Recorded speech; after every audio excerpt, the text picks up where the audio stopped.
Atos 16, 10.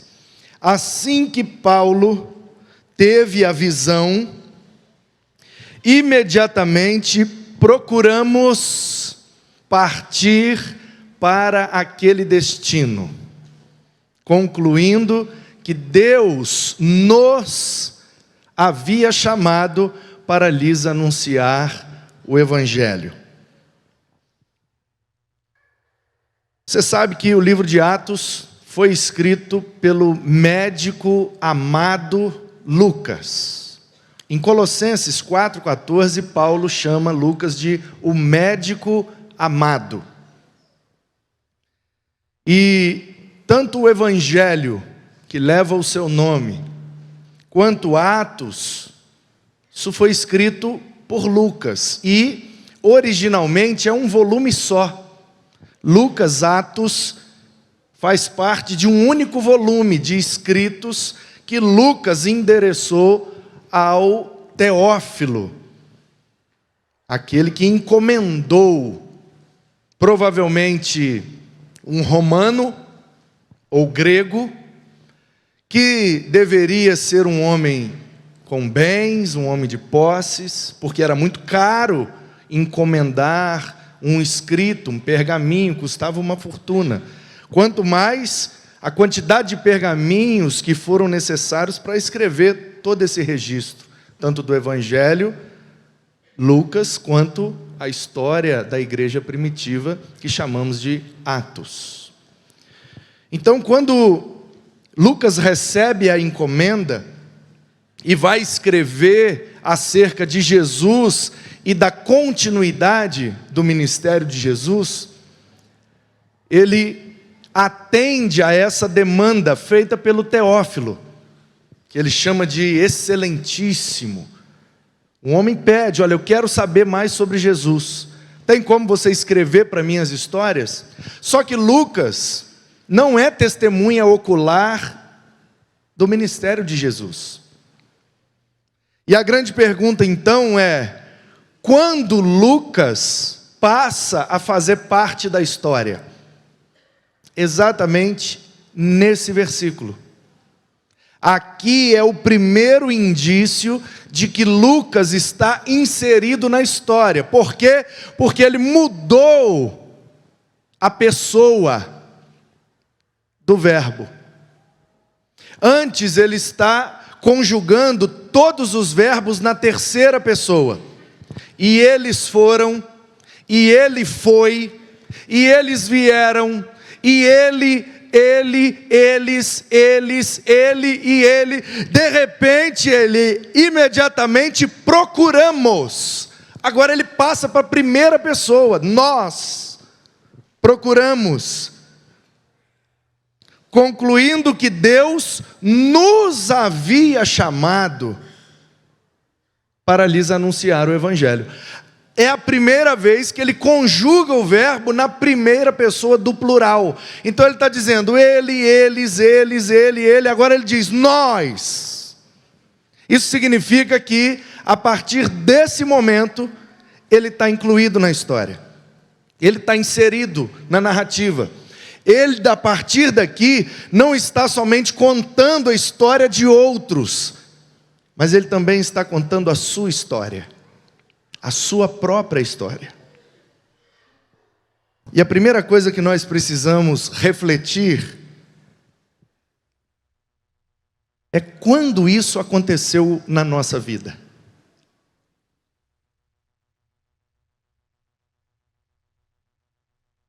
Porque todos os que vão morar no céu têm essa experiência. Olha para os crentes e diz: eles, ele, ela, eles, e de repente, num determinado momento da sua vida, ele se inclui na história e diz: nós, os crentes. Até um determinado momento da minha vida eu dizia: eles, os Bíblia, os de Jeová, os chato de terno, que carrega rapadura na mão. Eles, os crentes. Mas num determinado momento da minha vida, eu mudei a conjugação desse verbo e parei de dizer eles e passei a dizer nós, os crentes. E é exatamente nesse momento que a nossa história passa a ter sentido. Porque quando você conta a história de outros, é muito bom, a gente aprende muito com a história dos outros. A gente aprende. Só que o bom mesmo é contar as nossas histórias. Sabe, queridos, a gente fica na igreja contando a história de muita gente. Porque no século 17, porque no século 19, porque o fulano, ciclano, beltrano ganhou tantos para Jesus, que aquele orfanato não tinha comida e de repente parou um caminhão na porta. Não é assim? No porão de um navio, em plena tempestade, no mar Mediterrâneo. A gente vai contando histórias, mas histórias dos outros. E quem sabe você não está aqui nessa noite e você tem vivido dessa forma. Você tem frequentado o culto, você tem participado de reuniões, programações, você tem visitado, frequentado, mas ainda não faz parte da história, porque você ainda não foi inserido na história. Até quando? Até quando a gente vai ficar contando a história dos outros? Portanto, meu querido, se você está aqui nessa noite e ainda não está incluído nessa história, o convite é para você. Você precisa crer em Jesus, ser batizado, pertencer a esse povo, entregar a sua vida com seus dons, os seus talentos e os seus recursos para fazer parte dessa história, para você parar de contar a história dos outros e começar a contar as suas histórias. Ai, porque fulano ganhou tantos para Jesus. Você precisa mudar o verbo e passar para a primeira pessoa, porque nós ganhamos tantos para Jesus. Ah, porque ele não, porque eu. Ah, mas se eu ficar falando de mim vai parecer soberba. Que seja. Eu prefiro que me achem soberbo contando as minhas histórias do que pagar de humilde sem ter história nenhuma para contar. Aí eu chego no céu todo humilde e não contribuir com nada. Que humildade é essa? Que só serve se a gente não produzir? Não, meu irmão, para com isso. Quem conhece o nosso coração é Deus. E quando a gente faz para Deus, Deus abençoa, Deus dá o resultado, Deus opera, e nós não estamos falando de algo que pertence a nós. Por isso, nenhum testemunho de resultados no reino de Deus pode ser comparado à soberba, porque o resultado não é para nós, é para Ele. Você precisa fazer parte dessa história, porque Lucas só está fazendo parte dessa série de mensagens porque um dia ele foi inserido na história do Evangelho. Se ele ficasse olhando de longe, se ele ficasse observando, se ele ficasse só olhando para registrar, nós não estaríamos nessa noite falando dele. Porque só é lembrado quem participa da história. Quem só vê a história, não adianta. Então a primeira coisa que precisamos é isso. Qual é o momento da nossa vida que a gente parou de contar a história dos outros e começou a contar as nossas histórias? Em segundo lugar, precisamos do desprendimento desse homem. Essa série se chama Na Loucura da Cruz, o tema do mês da juventude. E essas 4 pessoas foram escolhidas.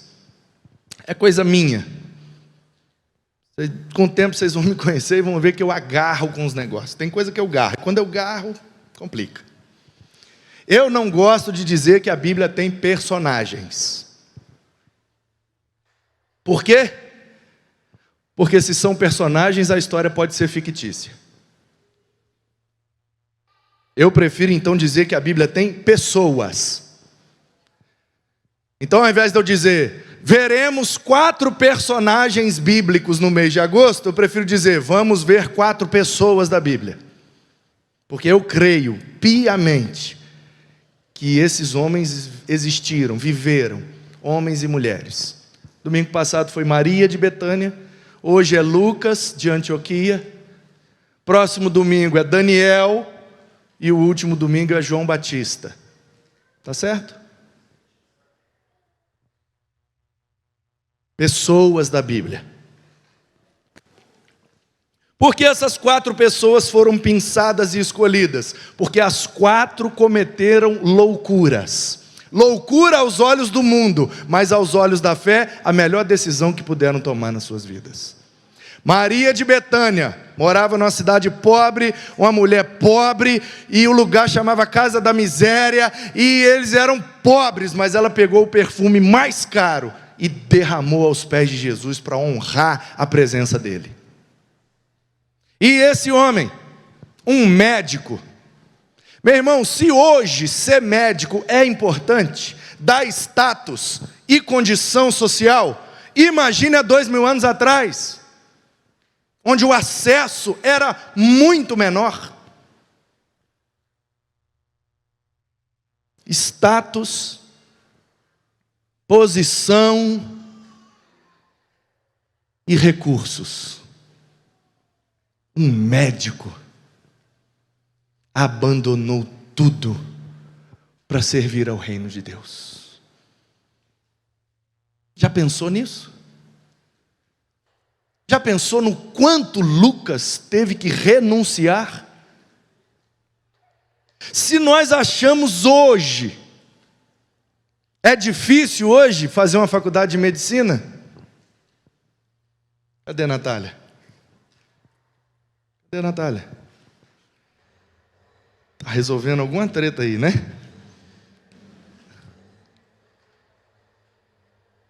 Se hoje é difícil, imagine há 2000 anos atrás.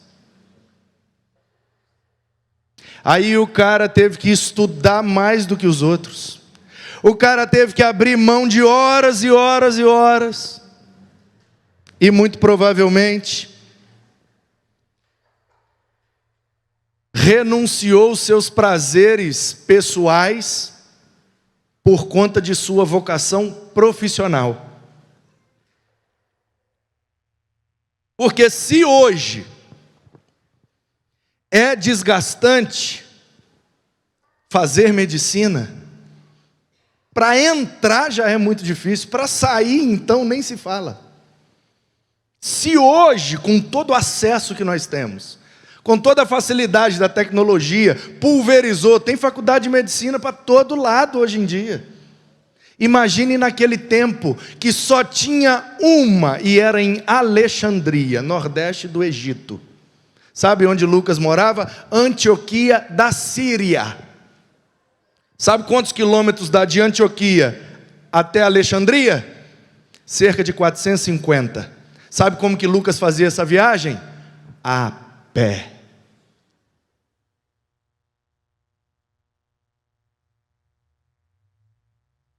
Já pensou nisso? Ontem nós saímos ali de casa.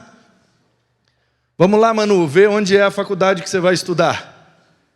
Jogamos no GPS para ele aprender o caminho. Marechal Tito, chega em São Miguel, contorna a praça lá e sobe, tá. Universidade Cruzeiro do Sul, 6 quilômetros. De carro, demorou uma meia hora. Com esse trânsito abençoado de São Paulo. Nós estamos aprendendo ainda. Ana Paula hoje tomou um susto, coitada. Vindo de uma visita, ela falou, para aqui no mercado para a gente comprar uns negócios para deixar em casa, que você está sem nada em casa. E eu falei, não compra não, vai gastar dinheiro à toa, deixa eu comer na casa do povo. Tá tão bom economizar. Sei que essa mamata vai acabar, então deixa eu aproveitar. Aí ela falou, vamos parar rapidinho e comprar. Eu falei, olha, tá em cima da hora. Ela, rapidinho, é pertinho. Do Sonda tá em casa, quase 40 minutos. Ela desesperou, meu Deus. Eu falei, a conta agora é diferente. Saí daqui do Itaim até São Miguel, 6 quilômetros. Duvido que Manuzinho vai a pé um dia. Vai? Não vai. Mas o Lucas andava cerca de 450 quilômetros. Aí depois de todo esse processo, formou, está executando a sua profissão.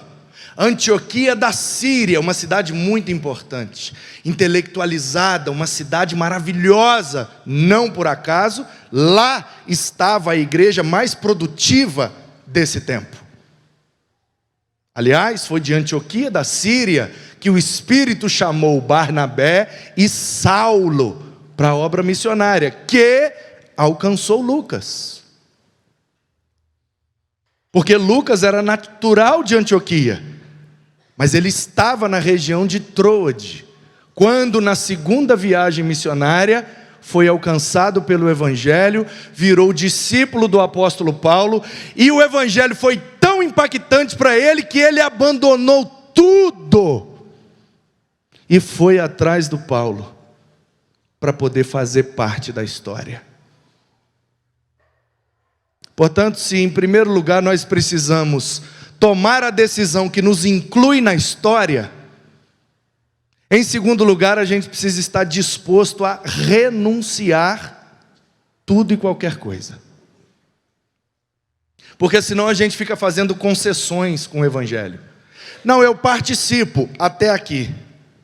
Daqui para lá e eu já tenho que abrir mão, aí disso aqui eu não abro mão, então desculpa aí, não dá para mim mais. E por conta dessa atitude, a gente perde a bênção de participar da história. Porque aquele culto de quarta-feira, que você estava cansado e não quis abrir mão de 2 horinhas a mais no seu dia para vir aqui, tinha uma pessoa aqui precisando do seu abraço, precisando de uma palavra sua. Você deixou de vir, ela saiu e não recebeu Jesus. Você perdeu a bênção de poder dar esse testemunho depois. Porque o plano que Deus tem na vida dessa pessoa vai se cumprir. Você não chegou nela, outro vai chegar. Então quem é que perdeu? Você. Perdeu a oportunidade de ter um testemunho para contar. Uma quarta-feira, chovendo, frio, eu saí morto do trabalho, desci na estação de trem, fui andando debaixo d'água, cheguei na igreja, um culto de quarta-feira, tinha pouca gente, olhei de lado, uma pessoa chorando, encostei perto dela, e ouvi ela, e fui lá para fora, e depois de meia hora eu perguntei, e ela aceitou Jesus, e hoje está lá na igreja, é uma bênção. Por que eu não tenho essa história para contar? Porque eu faltei o culto. Tudo aquilo que você deixa de fazer para Deus é menos um testemunho que você tem para contar depois. Porque se Lucas tem história para contar, é porque ele participou da história, ele teve coragem de se desprender, renunciar tudo.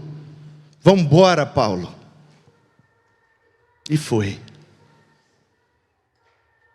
E hoje tem um livro da Bíblia com o nome dele. Você conhece alguém chamado Lucas? Levanta a mão se você conhece. Conhece alguém chamado Lucas? Conhece? Conhece? Todo mundo conhece alguém chamado Lucas. Sabe de onde vem esse nome? Dele. Eu conheço um pastor. Aliás, beijo para ele. Pastor Renato, PIB em Vargem Alta, nas Montanhas Capixabas. Pastor Renato, desse tamanhozinho assim. Talvez um dia vocês terão o privilégio de conhecê-lo. Estão animados, queriam vir na posse, mas a posse caiu no dia do aniversário da igreja lá. Não teve como. Mas vamos agilizar um intercâmbio, eles ainda virão aqui. Pastor Renato é desse tamanhozinho, mas pensa num homem de Deus. Pastor Renato chegou na PIB em Vargem Alta e começou o ministério, prega daqui, prega dali. De repente conheceu um irmão lá que estava meio lá, meio cá, meio negociado. E por causa dos negócios que ele estava negociado, ele acabou perdendo o seu casamento, perdeu sua família. Uma família grande na igreja. Os pais desse rapaz, praticamente membros fundadores. E o pastor Renato então teve acesso a ele e desafiou ele. Você quer sua família de volta, meu filho? E ele falou, quero, pastor, quero. Você tem que se entregar para Jesus. E aí ele descobriu que ele só era convencido. Ele não era convertido. E o pastor Renato chamou ele para um desafio e falou, vamos nós dois orar 40 dias por esse propósito? Ô pastor, o senhor faria isso? Faria. Vamos, 40 dias? Vamos. Todo dia, no mesmo horário, o pastor Renato pegava ele e eles iam lá num lugar e oravam. Senhor, dá a família de volta. Senhor, restaura a vida dele. Senhor, restaura, dá a família de volta. Volta o casamento. E Depois dos 40 dias, o que aconteceu? Nada. Não aconteceu nada. E o tempo foi passando, foi passando, foi passando. E o que o rapaz fez? Firmou na igreja. Pastor, ela não me quer de volta. Firma com Jesus, meu filho. Firma com Jesus. Deixa que o resto ele resolve. E o menino foi firmando, foi firmando, foi firmando. E na igreja e na cidade, que é pequena, começou a correr uma conversa. Você viu como é que ele está diferente? Gente, é outra pessoa. Mudou da água para o vinho. Você viu como é que ele está? Não perde nenhum culto. Gente, olha como ele mudou. Ele não está mais envolvido com aquele negócio. Olha só, você viu? A notícia correu, bateu no ouvido da esposa. A esposa, escaldada, deu um passo para trás e falou, sei, está diferente, é? Conheço. E o tempo foi passando, e o tempo foi passando, e pelo teste do tempo o menino provou para a cidade. Não é que ele converteu mesmo? Um belo dia a esposa aceitou conversar com ele. E a partir dali, o processo de retorno. Ele voltou com ela, e eles tinham uma menininha linda.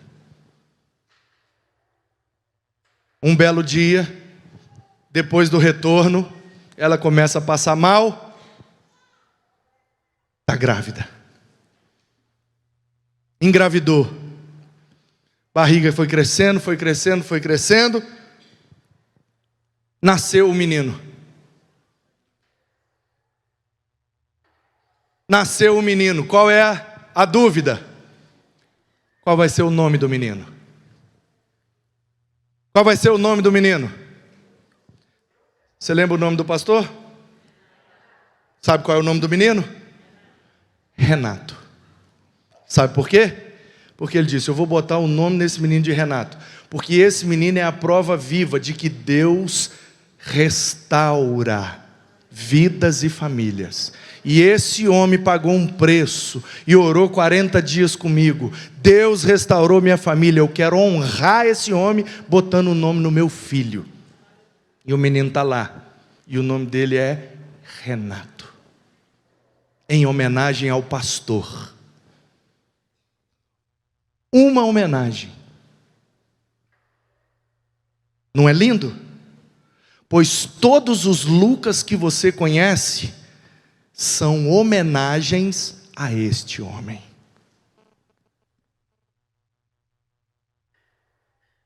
E sabe por quê? Porque ele decidiu fazer parte da história. Porque ele decidiu abandonar tudo para viver o propósito de Deus. E em último lugar, porque ele usou a sua profissão para a expansão do reino de Deus. Você pode ser um Lucas do século 21. Basta que você tome essas 3 decisões. Fazer parte da história sendo um crente em Jesus Cristo. Abandonar tudo aquilo que te prende e te atrapalha de viver o propósito de Deus. E usar tudo que Deus te deu. Todos os seus dons, todos os seus talentos e todos os seus recursos para a expansão do reino. Assim você vai impactar vidas, você vai marcar vidas, e quem sabe amanhã ou depois alguém não coloque o seu nome num filho para homenagear a bênção que você foi para ele. E se a gente colocasse isso como meta de vida? E se a gente vivesse a partir de hoje? Eu vou viver de maneira tão marcante que as pessoas vão botar o nome nos filhos dela, o meu nome. Seria egoísmo? Seria soberba? Seria vontade de aparecer? Que seja. Mas se você viver com essa meta, pode ser que ninguém bote o seu nome em filho, mas com certeza o reino será engrandecido através de você.